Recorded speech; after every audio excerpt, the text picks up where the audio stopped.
Bagaimana jika mimpi yang terlihat seperti pertanda berubah menjadi kunci untuk mengungkap kejahatan?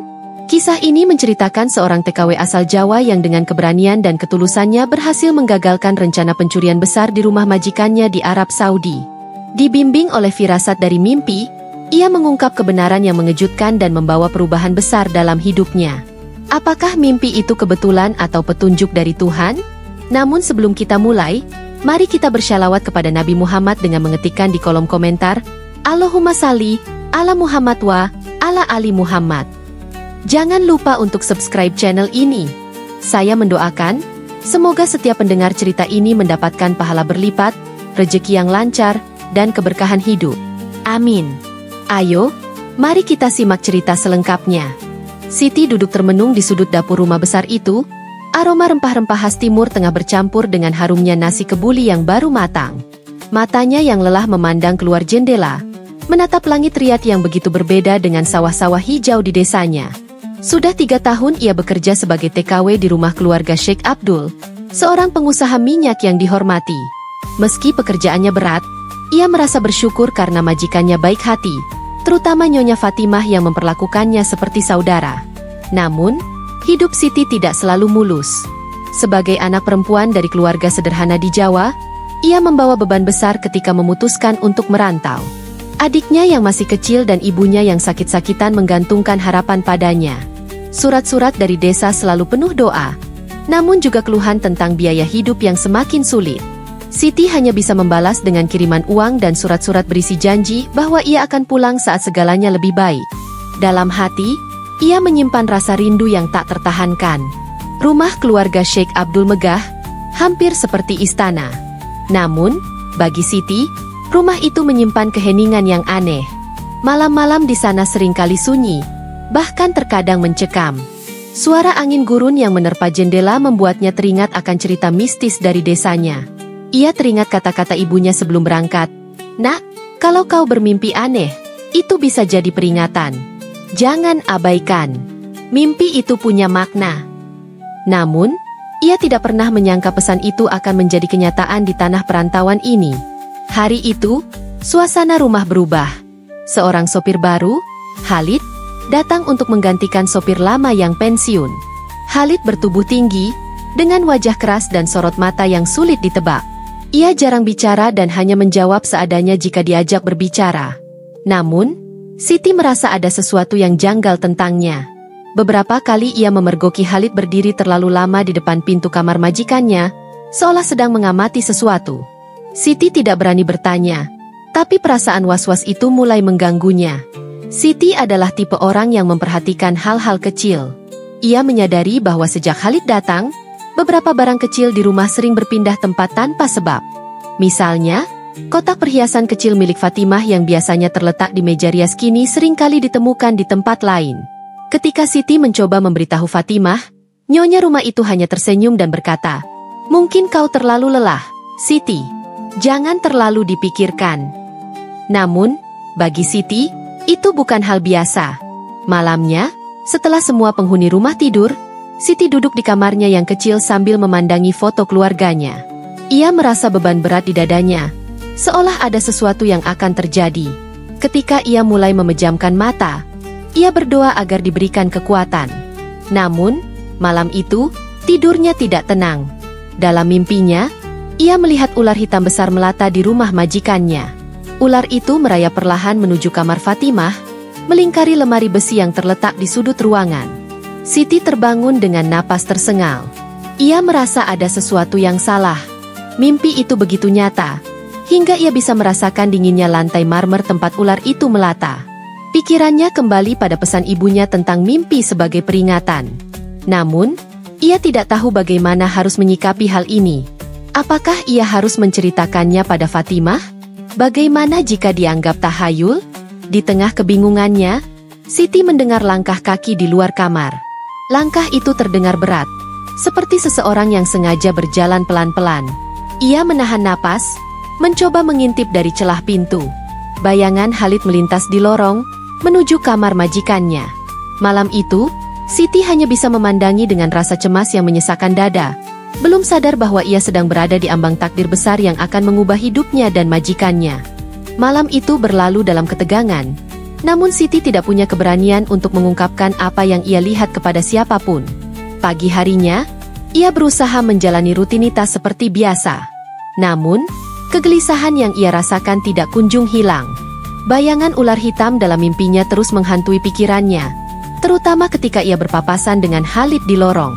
Tatapan dingin pria itu membuat Siti menggigil, meskipun udara Riyadh sedang hangat.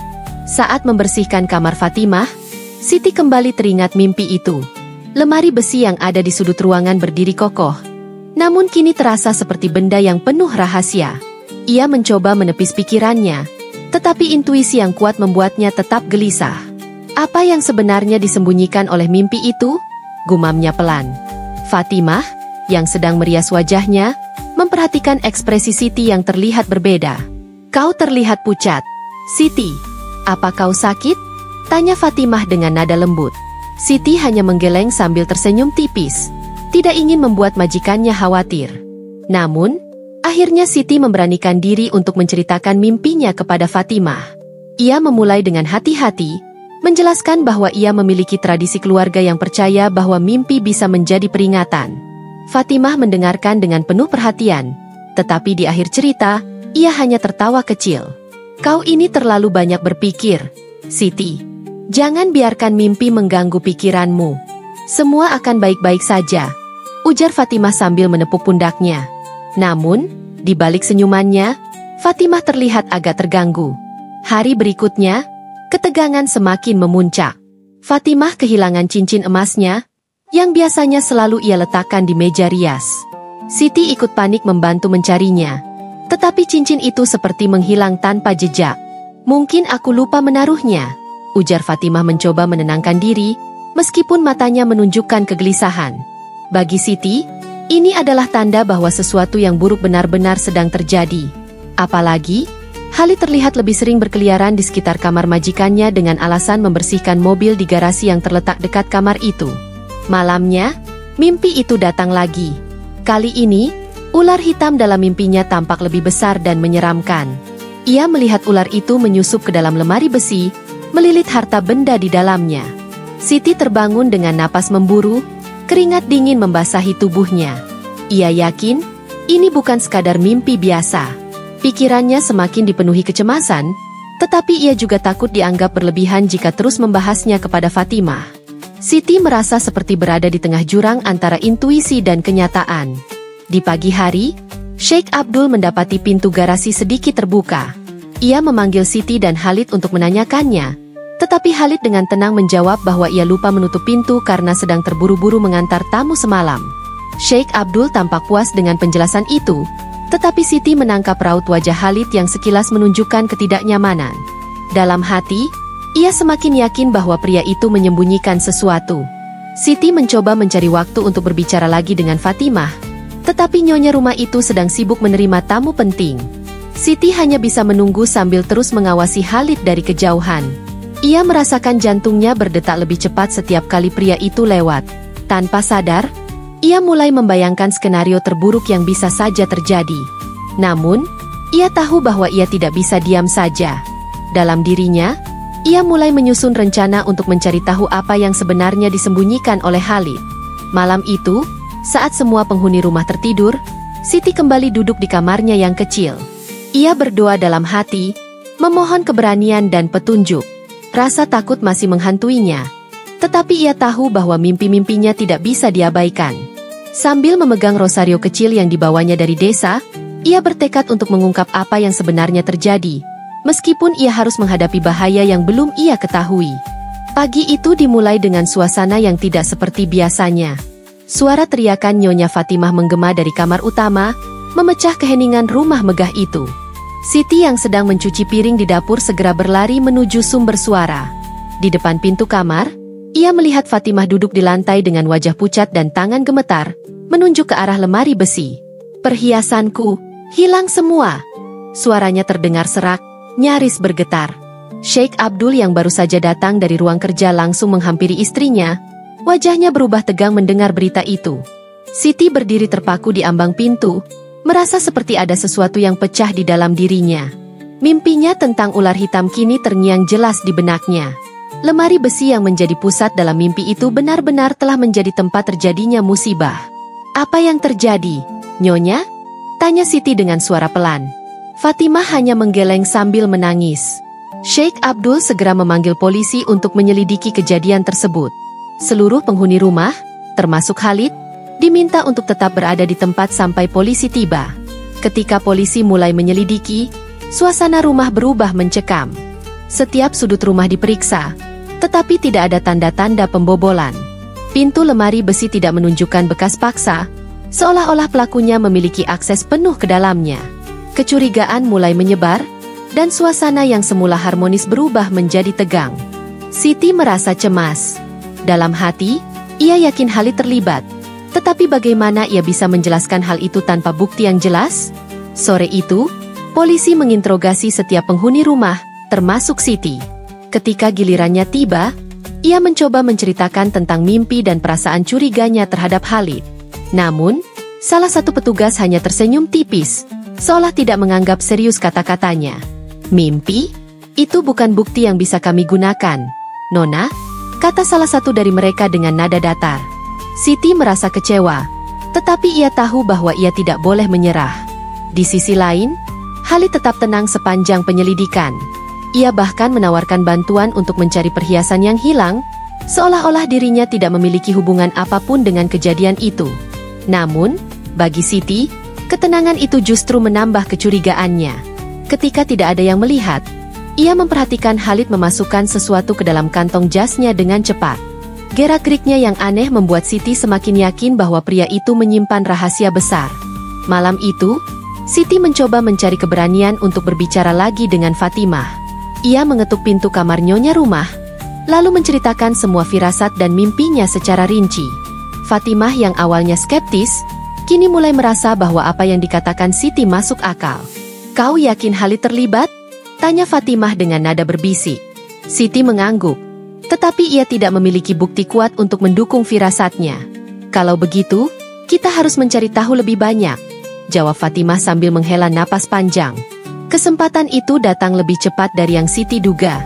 Tengah malam, ia mendengar suara langkah kaki di lorong. Rasa takut kembali menyeruak di hatinya, tetapi kali ini ia tidak ingin hanya diam. Dengan hati-hati, ia membuka pintu kamarnya dan mengintip. Khalid berjalan menuju garasi dengan sebuah tas besar di tangannya. Siti mengikuti dari kejauhan, memastikan langkahnya tidak terdengar. Di balik bayangan, ia melihat Khalid menyimpan tas itu ke dalam bagasi mobilnya. Tas itu tampak berat, seperti berisi sesuatu yang sangat berharga. Siti kembali ke kamarnya dengan perasaan campur aduk. Ia tahu bahwa apa yang dilihatnya bisa menjadi kunci untuk mengungkap misteri pencurian ini. Namun, apakah ia cukup berani untuk melaporkan apa yang ia lihat? Bagaimana jika ia salah dan malah mendapatkan masalah? Di tengah malam yang sunyi, Siti duduk sendirian, mencoba menyusun rencana untuk menghadapi apa yang mungkin menjadi salah satu momen paling menegangkan dalam hidupnya. Keesokan paginya, suasana rumah tetap tegang. Sheikh Abdul memutuskan untuk melanjutkan penyelidikan internal sebelum polisi kembali. Ia meminta seluruh penghuni rumah, termasuk Khalid, berkumpul di ruang tamu. Fatimah duduk di sofa dengan wajah cemas, sementara Siti berdiri di sudut ruangan, memandangi Khalid yang tampak tenang seperti biasa. Namun, dalam hati Siti, ia tahu bahwa ketenangan itu hanyalah topeng. Ketika Sheikh Abdul mulai bertanya satu persatu, Khalid menjawab dengan percaya diri. "Saya tidak tahu apa-apa tentang perhiasan yang hilang, Tuan," katanya dengan nada tenang. Namun, Siti tahu itu tidak benar. Ia masih teringat bagaimana Khalid membawa tas besar ke garasi malam sebelumnya.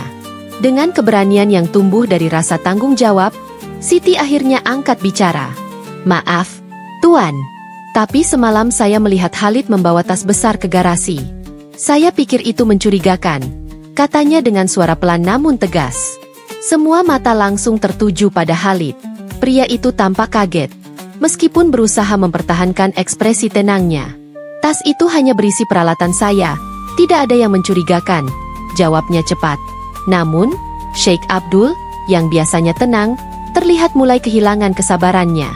Ia memerintahkan Khalid untuk membuka tas tersebut di depan semua orang. Awalnya, Khalid menolak dengan alasan privasi, tetapi tekanan dari majikannya tidak memberinya pilihan. Ketika tas itu dibuka, seluruh ruangan menjadi sunyi. Di dalamnya, terlihat perhiasan milik Fatimah yang hilang, tersimpan rapi di antara pakaian dan barang-barang pribadi Khalid. Fatimah terisak pelan, sementara Sheikh Abdul berdiri dengan tatapan marah. Khalid mencoba membela diri, mengaku bahwa ia hanya menyimpan barang-barang itu untuk orang lain yang memintanya. "Saya tidak mencuri, Tuan. Saya hanya disuruh menyimpan ini untuk sementara," katanya dengan suara gemetar. Namun, alasannya terdengar seperti kebohongan bagi semua orang yang ada di sana. Polisi segera dipanggil kembali ke rumah, dan Khalid akhirnya diinterogasi lebih dalam. Dalam tekanan, ia mengakui bahwa ia bekerja sama dengan seorang penadah barang curian yang sudah lama mengincar keluarga Sheikh Abdul. Rencananya adalah mencuri perhiasan secara bertahap dan menyelundupkannya keluar tanpa jejak. Namun, ia tidak menyangka akan tertangkap basah sebelum rencana itu selesai. Pengakuan Khalid membuat semua orang tercengang, terutama Fatimah, yang merasa telah mengizinkan seorang pengkhianat masuk ke dalam rumahnya.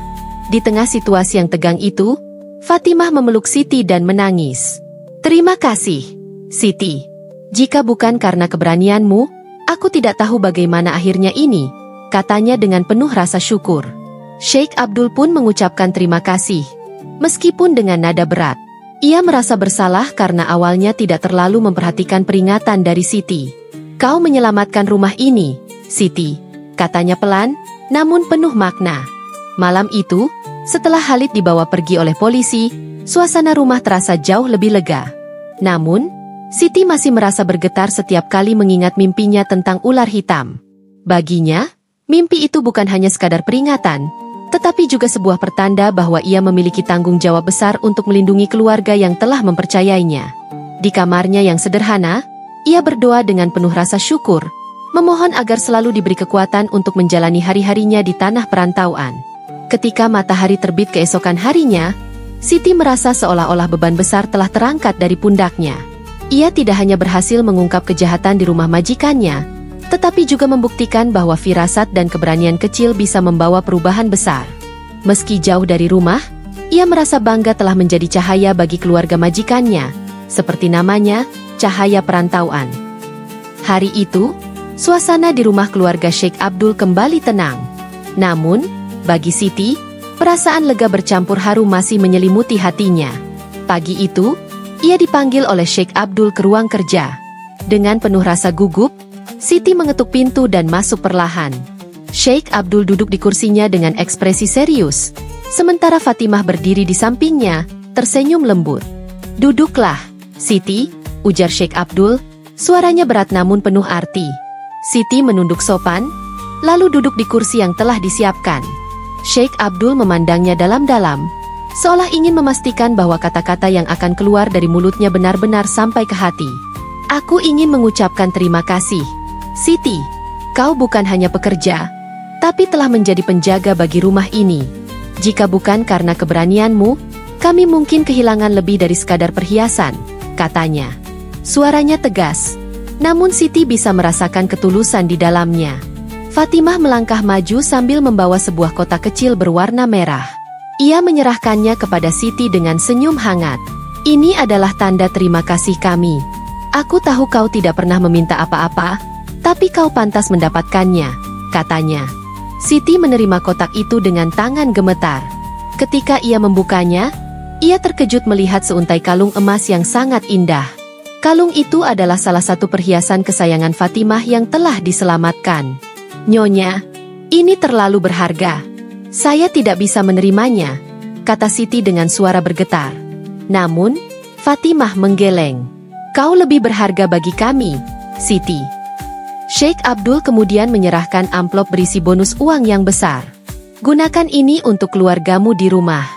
Aku tahu kau merindukan mereka, dan aku ingin ini bisa sedikit meringankan bebanmu," katanya. Air mata Siti mulai mengalir tanpa ia sadari. Ia tidak pernah menyangka bahwa tindakannya, yang awalnya didasari rasa takut dan firasat, akan berujung pada penghargaan yang begitu besar. Dengan suara serak, ia hanya mampu berkata, "Terima kasih, Tuan. Terima kasih, Nyonya. Saya hanya melakukan apa yang menurut saya benar." Hari itu menjadi momen yang mengubah hidup Siti. Ia merasa lebih dihargai daripada sebelumnya.